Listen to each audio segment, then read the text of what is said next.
আব্বাজান। আরে জামাই বাবাজি, আরে বাইরে দাঁড়া দাঁড়া ডাকাডাকি করতেছো কেন? আসো ভেতরে আসো। না আব্বাজান, আমি বাসার ভিতরে যাব না। আপনি আপনার মেয়েকে আমার কাছে বিয়ে দিচ্ছেন, আমার হাতে তুলে দিচ্ছেন। আমি আপনার মেয়েকে বুঝাই দিতে আসছি, সহি সালামতে আপনার মেয়েকে ফেরত দিয়ে গেলাম। নেন। হ্যাঁ আল্লাহ, কি বলতেছো তুমি এসব? আমি তো ভাবছি আমরা বেড়াইতে আসছি, তুমি আমাকে ফেরত দিতেছো কেন? কারণ তোমার সাথে আমি সংসার করব না সেতু। কি বলতেছো তুমি? এই তুমি আমার সাথে সংসার করবে না কেন? কেমনে জামাই তোর সঙ্গে সংসার করব?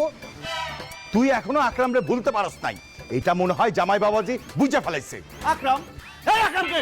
আকরাম হইতেছে আমার খালাতো ভাই, বিয়ের আগে ওর সাথে আমার প্রেম ছিল। হাই হাই রে, কত বড় মিথ্যাবাদী প্রতারক! বাসর রাতে আমার মাথা ছুঁয়ে বলছে তার সাথে নাকি কারো প্রেম ছিল না, এখন প্রেমিক বের হয়ে আসতেছে, ইচ্ছা করতেছে। আচ্ছা যাই হোক, আকরামের কারণে আমি আমার সংসার ভাঙতেছি না আব্বাজান।